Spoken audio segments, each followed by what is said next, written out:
The river had always been a place of quiet. Its slow, winding current carried secrets down through the valley, past farmlands, forests, and sleepy towns where gossip traveled quicker than the wind. People came to its banks for fishing, for skipping, stones for reflection when life grew too heavy. It was a constant in a world of change, a backdrop to memories both tender and tragic. And it was there, at that very riverbank, where something happened that would shake the entire town and unravel truths no one was ready to face. The afternoon sun dipped low, casting a golden shimmer across the water's surface. From a distance, it looked like nothing more than a postcard-perfect day, the kind where children should have been laughing, families gathering, or couples sitting quietly in each other's company. But instead, there was a sound that cut through the stillness, a sound that made anyone who heard it stop in their tracks, the sound of a little girl's cries. Her sobs were raw, jagged, unrestrained, carrying out over the empty expanse of the riverbank. They weren't the cries of a child throwing a tantrum or seeking attention. They were the kind of cries that made hearts seize, cries born of something deeper, darker, and terribly wrong. The sheriff had been making his usual rounds near the outskirts of town when the sound reached him. He knew the area well, knew how. Sound traveled across the open land and bounced from the water. The cries were close enough to demand attention, and instinct guided his steps down the narrow dirt path toward the river. Each sob grew louder with every step, his boots crunching over twigs and gravel, the world narrowing to that one sound. When he finally broke through the last line of brush and saw the small figure crouched at the water's edge, he froze. The girl was tiny, fragile-looking, her shoulders shaking violently as she sobbed into her hands. She looked no older than 7 or 8, her hair tangled, her dress wrinkled, her shoes caked with dirt. But what gripped the sheriff most wasn't the sight of her tears, or even the way her thin frame hunched forward, as if carrying a weight too great for someone so young. It was what she held in her trembling hands. Even from a distance he could see it, a small object, stained, slick, something that glinted oddly in the fading light. The sheriff stepped closer, his instincts warring between caution and urgency. The girl didn't notice him at first. Her cries drowned out the world.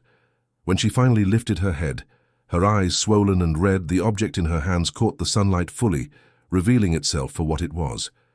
It wasn't a toy, wasn't a trinket, wasn't anything that belonged in the hands of a child. It was something far more sinister, something that didn't belong on a riverbank in the hands of anyone, least of all a crying little girl. The sight made the sheriff's chest tighten. He had seen many things in his years of service, accidents, violence, heartbreak, but there was something profoundly unsettling about this. The object wasn't just wrong, it was a clue, a warning perhaps, even evidence of something much bigger than a child's sorrow. And the fact that she clutched it so tightly, as if letting go would make things worse, told him everything he needed to know. Whatever had brought her here was no small matter. This wasn't an accident, and it wasn't coincidence. The sheriff's mind raced, cataloguing possibilities, weighing the danger, assessing what this meant for the girl and for the town at large.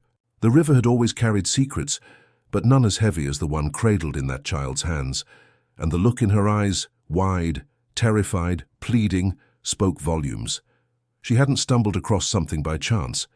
She had been caught in something far greater, something she couldn't possibly understand, and now she was left alone, crying at the riverbank, waiting for someone to notice. He moved slowly, carefully, his gaze never leaving the object she held. The girl flinched as if bracing herself for more pain, her knuckles white as she clutched tighter. The sheriff knew that every second mattered now. The town was quiet for the moment, the streets just beyond the tree line carrying on as though nothing was wrong. But once this truth spread, once neighbors found out what the sheriff had just seen, life in their picture-perfect community would change forever. The sheriff drew in a slow breath. This wasn't just about comforting a child anymore. This was about unraveling a mystery, about piecing together what had brought her here and why. The object in her hands wasn't just out of place, it was dangerous, incriminating, explosive. And the girl's cries were not only cries of sorrow. They were cries of warning. Behind him, the breeze picked up, rustling the leaves, carrying the faint sounds of the town. Laughter in the distance, a dog barking, the faint hum of a truck engine on the highway. Life continued on, blissfully unaware of the storm about to break. The sheriff knew that by the time the sun dipped completely below the horizon, nothing in their small town would ever be the same again. The girl's presence at the riverbank was the spark, the object in her hands the fuel, and the sheriff's discovery the match that would ignite it all.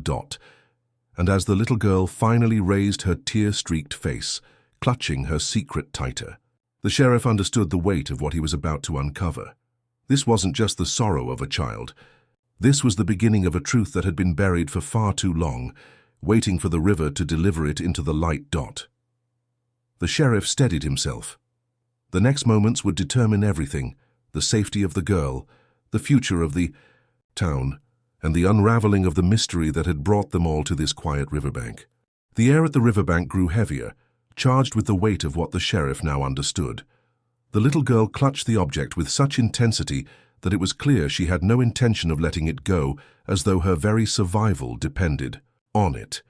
He could see the outline clearly now, the cold, metallic form smeared with blood and mud, a weapon far too dangerous for small hands. Its size seemed grotesque compared to the fragility of her frame, and its presence explained her terror, her sobs, and the strange stillness that hung over the place where life should have been carefree. The sheriff's heart pounded, though his face remained composed. He had dealt with armed criminals, violent drunks, and men who thought themselves above the law. But this was different. It wasn't just the presence of the weapon.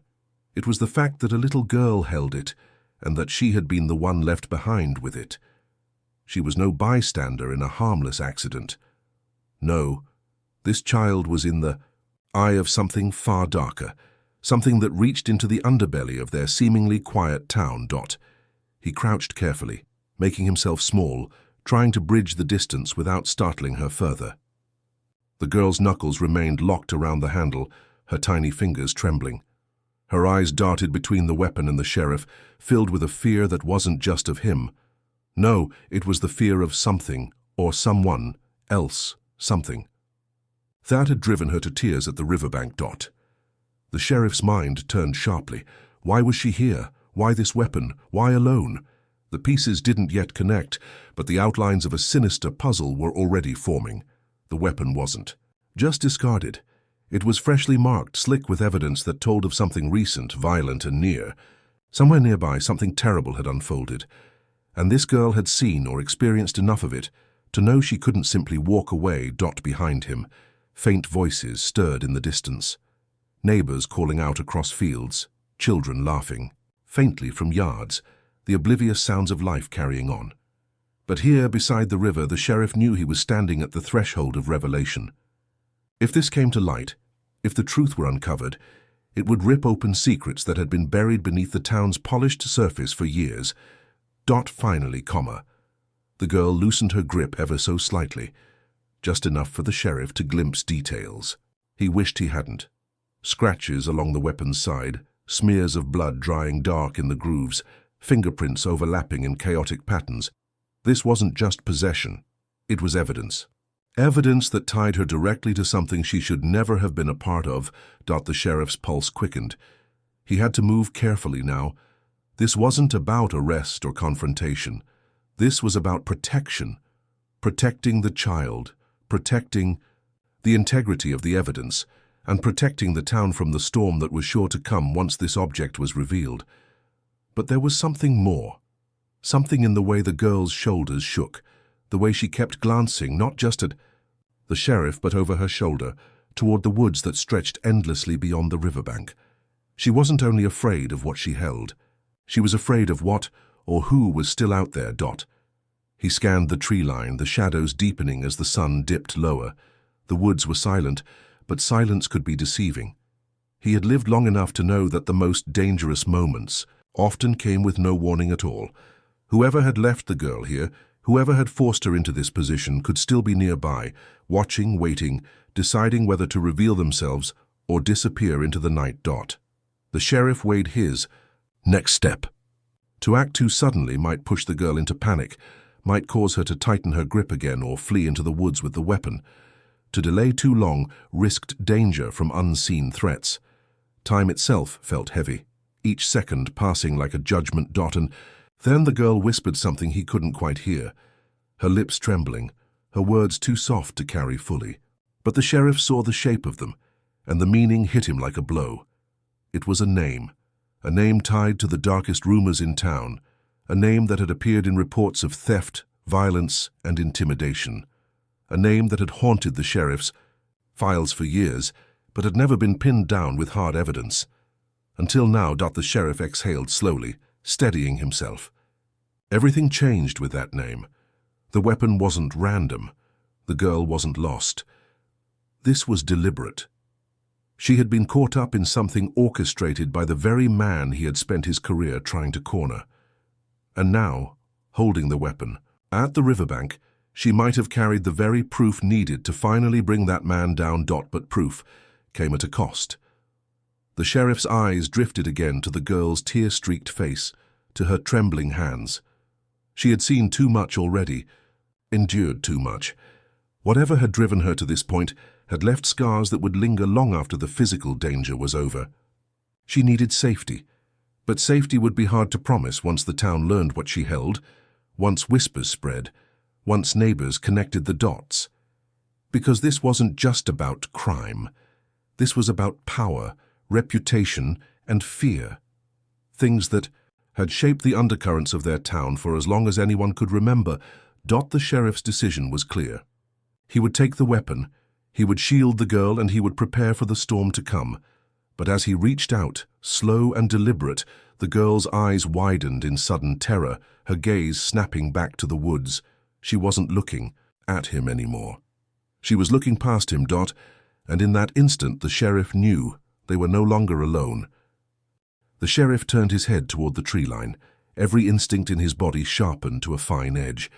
Years of service had trained him to sense when danger was near, and now that instinct screamed at him louder than words ever could. The girl's widened eyes were not the gaze of imagination or childish nerves. They were the eyes of someone who had seen a monster before and recognized its shadow again.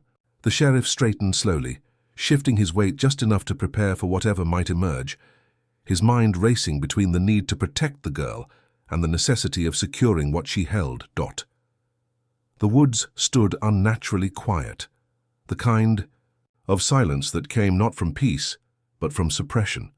The birds had stopped singing, the underbrush gave no rustle, and even the river seemed to hush itself. The sheriff scanned the tree line for movement, for the slightest betrayal of breath, or shifting weight. He knew the kind of men who stalked behind such silence. They weren't drifters or opportunists. They were planners, predators who used fear as a weapon long before they struck with steel or gunpowder. The little girl clutched the weapon again, tighter this time, her tears slowing into a grim, wide-eyed focus. She no longer looked merely frightened. She looked as if she had been expecting this, as though the woods always carried something that followed her. The sheriff recognized the weight in her expression, the burden of a child who had been forced to live with secrets much too heavy for her small frame. Every muscle in the sheriff's body tensed as a shape finally emerged from the tree line. Not a full figure, not yet, just the shifting of branches, a deliberate movement concealed by shadow. Whoever it was didn't want to be seen fully. Not yet. It was a test, a way of reminding the sheriff that this encounter wasn't in his control. The predator was toying with the moment, savoring the tension, letting fear set its roots before stepping into the light. The sheriff's jaw tightened. He had seen this tactic before, in darker corners of the world, where men used intimidation as casually as breathing. It was the signature of someone confident, someone who believed the sheriff would hesitate because of the girl, because of the weapon, because of the setting sun sinking behind them. But the sheriff knew better. Fear could only control those who allowed it to fester. Still, he could not make the first move. The girl's trembling frame reminded him that this wasn't just a tactical standoff. This was about her safety above all. If he provoked a reaction, if he escalated too quickly, it would be her life shattered further, her fragile trust destroyed in a second. He had to hold his ground without tipping the balance. Minutes passed like hours, the presence in the tree line, refusing to advance, refusing to retreat. And then the sheriff realized this wasn't about direct confrontation. Whoever lingered in the shadows was watching, calculating, measuring what the sheriff would do with the weapon and the girl. This was surveillance disguised as intimidation. They weren't here to fight. They were here to witness what came next. The realization chilled him. If this was reconnaissance, then others might be waiting elsewhere. More eyes could already be on them. Eyes that belonged to men connected to the name the girl had whispered earlier. Men who had built empires on fear and silence. If the sheriff mishandled this moment, the entire town could erupt in chaos. He turned his attention back to the girl, who had pressed herself closer to the ground, clutching the weapon against her chest, as though it were both shield and curse. Her breaths came shallow, uneven, and it was clear she expected punishment if she let go. This was no simple accident. Someone had placed the weight of guilt and survival into her hands deliberately, forcing her to carry it to the riverbank like an unwilling messenger. The sheriff's mind retraced every case file, every late-night suspicion he had buried under procedural restraint. A network of names, debts, and quiet disappearances had plagued the town for years, always just out of reach, always dismissed as rumors by those who didn't want trouble. Now here was the crack in the wall, a child carrying undeniable evidence, her very presence a threat to the fortress of secrecy that had stood unchallenged. The figure in the woods shifted again, this time withdrawing deeper into the shadows. The sheriff's heart quickened. It wasn't retreat, it was repositioning. Whoever it was had seen enough for now, and that meant one thing. This encounter wasn't over. They would regroup, they would plan, and they would return. And the sheriff knew with absolute certainty that the next time would not be from the tree line. It would be from within the very heart of the town. He lowered his stance, extending his hand not toward the weapon, but toward the girl herself, offering presence rather than force.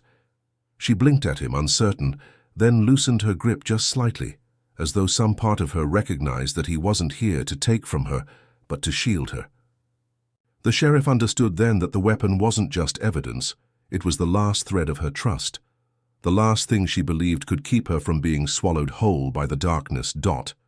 Carefully, deliberately, he guided her away from the riverbank, scanning the woods until he was certain they were no longer being watched. The girl stumbled once but steadied herself, still clutching the weapon as though it belonged not to her hands, but to her very identity now. By the time they reached the dirt path leading back toward town, the sheriff's mind was already racing, ahead.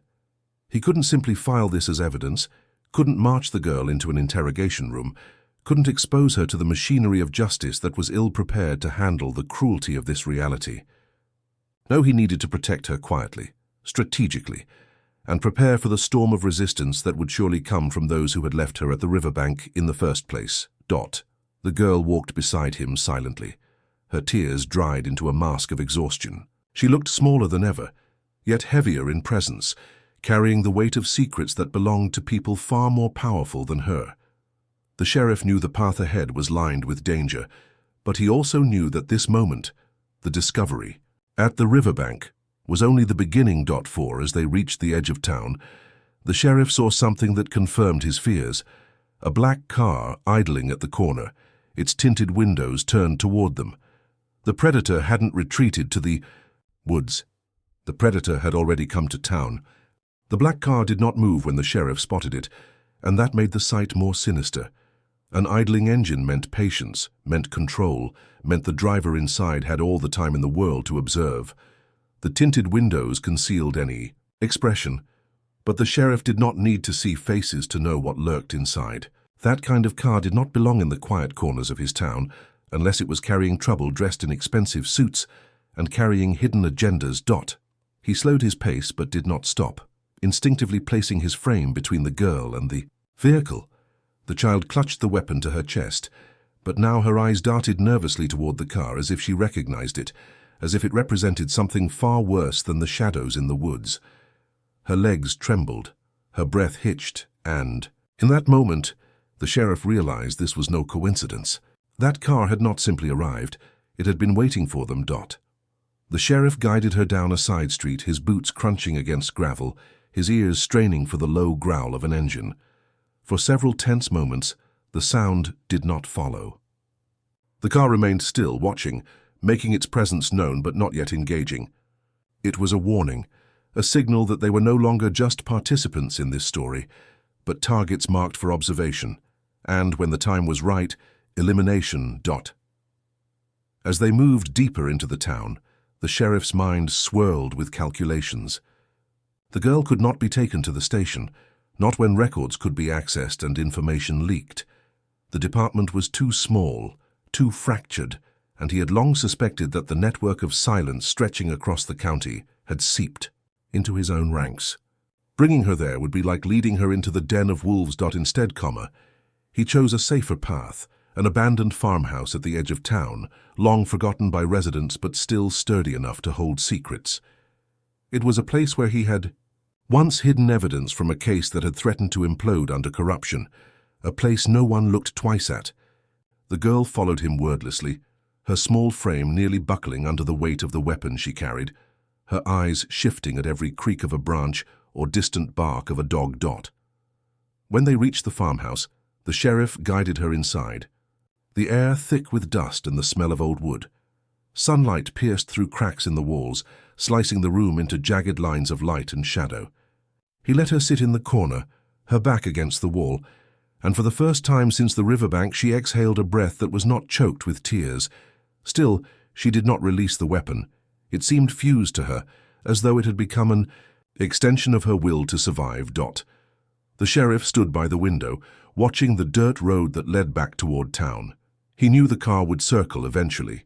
These men, whoever they were, operated with precision. They would not leave things unfinished. And if they had already positioned themselves this close, it meant the girl was more important than he had even guessed.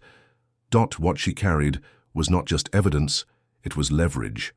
A weapon, both literal and symbolic, tied to a story the men in the car desperately wanted buried. Perhaps it was proof of an unsolved crime. Perhaps it was a link in a chain of power that stretched far beyond this town. Whatever it was, the girl's possession of it made her dangerous, and the sheriff's protection of her made him a target. As the day turned to dusk, the sheriff prepared for what was to come. He checked the perimeter, tested the strength of the doors, and mentally retraced every possible escape route. But more than logistics, he wrestled with the weight of the choice he was about to make. Protecting the girl meant defying not just shadows in the woods or a car at the corner. It meant standing against a force that had quietly ruled through fear for years. It meant breaking the silence that had suffocated his town. The girl shifted, slightly in the corner, drawing his attention. Her eyes were distant, her face pale, and he realized she had not spoken since the riverbank. The silence between them was not empty. It was heavy with the things she dared not say. Whatever had brought her to that riverbank had not just scarred her body but carved into her soul. The sheriff knew that when the time came, it would not be his voice that told the story. It would be hers, and the world would need to listen. As the thought settled in his mind, the low hum of an engine returned. The sheriff stiffened, his pulse quickening. The car had circled back. Its growl was unmistakable as it slowed on the dirt road outside the farmhouse.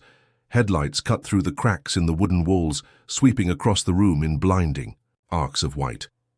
The girl shrank further into the corner, clutching the weapon as if it were the only barrier between her and annihilation. The sheriff positioned himself by the door, steady but unyielding. He knew there would be no pretending, no stalling. The men in that car had come to test his resolve, to remind him of the imbalance of power. If he faltered, if he showed fear, they would take the girl and erase every trace of her existence. Headlights dimmed, then shut off. For several seconds the world was swallowed in silence again. Then the sound of footsteps approached, deliberate and measured. Whoever they were, they wanted him to hear, to know that they were not rushing, not hiding. They believed themselves untouchable, and this was their theater of intimidation. The sheriff tightened his fists, his body coiled with the energy of a man ready to fight, not just for justice, but for survival. The farmhouse had become more than a hideout. It was now the battlefield where the lines would be drawn. The girl's wide eyes followed him, silently pleading for protection, her trembling frame reflecting the enormity of what was about to unfold. The door creaked as a hand tested the handle from outside, slow and deliberate. The sheriff did not move, did not speak, but his mind sharpened into absolute clarity. The time for hesitation had ended, the storm had arrived at his doorstep, and there was no turning back. The door shuddered as the handle twisted, then released. Whoever stood outside was not in a hurry to force entry. They wanted the sheriff to feel the weight, to understand that power was theirs to wield like a knife drawn slowly from its sheath. The sheriff's breath slowed, his pulse steady, but beneath the calm his body burned with readiness. Years of restraint, years of watching corruption seep quietly into his town, had led to this moment. And now it was here, not in a courtroom, not in a press release, but at the threshold of an old farmhouse where a broken child clutched a weapon like a lifeline. The footsteps shifted again. 2, maybe 3 men. Their boots struck the dirt with confident weight. One paused near the window, the boards groaning faintly as he leaned against them, while another circled toward the back. They were testing the defenses, checking if the sheriff had reinforced the exits. They already knew he was inside. This was not a guessing game. This was preparation. The girl whimpered softly from her corner, her knuckles white around the weapon, her wide eyes darting from door to window to the sheriff himself. She had seen this kind of approach before. She knew what came after. Yet for the first time since the Riverbank, she did not look entirely defeated. There was fear, yes, but also a flicker of something else, hope, fragile and flickering, but alive. The sheriff raised a hand toward her, a silent gesture for calm, though he knew her nerves could not be soothed so easily. Still, it steadied him. He could not afford to lose. The girl's survival was no longer just about her. It was about the truth she carried, about the cancer eating his town from the inside out. The sound of wood splitting shattered the silence. The back door gave way under a heavy kick, and in an instant the farmhouse filled with the thunder of intrusion. Men in dark coats poured inside, their movements precise, their faces obscured by the shadows of wide-brimmed hats. They did not shout, did not bluster. They moved like men who had done this many times before. The sheriff stepped into the center of the room, his frame squared, his presence unyielding. His badge glinted faintly in the sliver of moonlight that cut through the wall. It was a reminder, not to them but to himself, of the oath he had sworn long ago, an oath that did not bend to fear. One of the men advanced, his boots echoing against the wooden floor. His hand brushed against his coat, and though no weapon was drawn, the threat was clear. Behind him another figure closed the distance toward the girl, his posture low, predatory. The sheriff's jaw tightened. This was the move they had been building toward. They did not come to bargain. They came to claim what they believed belonged to them, the girl and the weapon. Before they could close in, the sheriff moved. Years of training ignited in him like a fire rekindled, his body flowing with the memory of every fight, every standoff. He surged forward, his fist striking the nearest man's chest with bone-rattling force, driving him back into the wall. The sound echoed through the farmhouse, sharp and violent. The second man lunged and the sheriff pivoted, grappling him in the narrow space. The struggle sent dust swirling into the air, each blow landing with the weight of desperation and defiance. The sheriff fought not for victory alone, but for time, for space, for the girl to remain untouched. Through the chaos, the girl remained in her corner, trembling, but her grip on the weapon never loosened. She watched as the sheriff struck, blocked and countered, his frame absorbing punishment but refusing to fall. For the first time, she saw an adult stand against the shadows that had hunted her, and it lit something inside her chest, she thought. She had lost forever. The third man, who had remained near the door, finally drew his weapon, a pistol that gleamed under the fractured light. The girl's breath caught in her throat. The sheriff saw it too, and in that instant he made his choice. He shoved his opponent hard, sending the man stumbling, and threw himself across the room, his body colliding with the armed intruder. The gun went off, the blast deafening in the confined space, but the bullet buried itself into the wall rather than flesh. The farmhouse erupted in violence, the air thick with dust, sweat, and gunpowder. The sheriff fought with the fury of a man who knew there was no retreat, his body bearing strike after strike, yet never yielding ground. And through it all, the girl held her silence, her eyes locked on the weapon in her hands. At last, in the chaos, one of the intruders reached for her. His hand brushed her arm, his fingers curling with the intent to rip the weapon away, and in that moment something inside her broke free, not fear, but defiance.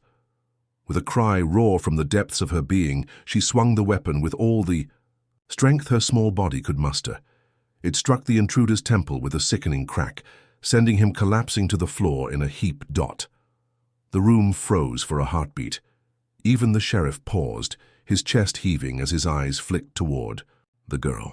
She stood there, weapon raised, her tiny frame trembling but unbroken, her tear-streaked face illuminated by the shaft of moonlight. For the first time, she was no longer a victim, but a survivor, claiming her place in the fight. The remaining intruders, stunned by the sudden turn, faltered. Their confidence wavered in the face of resistance they had not anticipated. The sheriff seized the moment, slamming the nearest man against the wall and knocking him unconscious. The last one, shaken and outnumbered, staggered toward the door, retreating into the night without another word. The silence that followed was heavy, broken only by the girl's uneven breathing and the sheriff's labored exhales. The farmhouse floor was littered with broken wood, blood, and bodies of men who had believed themselves untouchable. The sheriff looked at the girl, at the weapon still clutched in her hands, and saw not just a child but the spark of something stronger, a witness who had endured the unimaginable and refused to be erased. He took the weapon from her gently, not as a thief, but as a guardian, and laid it aside. Then he crouched before her, steadying her trembling frame with a hand on her shoulder. The girl's tears returned, but they were different now. They were not tears of helplessness, but of release. She had survived the storm. Outside, sirens wailed.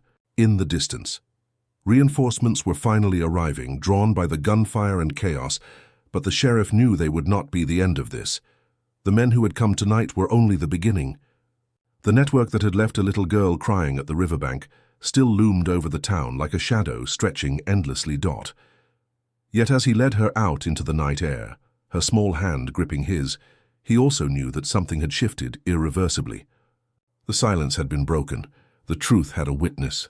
And for the first time in a long time, the sheriff believed his town might finally rise against the darkness that had ruled it. The girl, exhausted, leaned against him, her eyes fluttering shut as the flashing lights approached. She no longer needed to carry the weight alone. She had been seen, she had been heard, and together they would face whatever came next.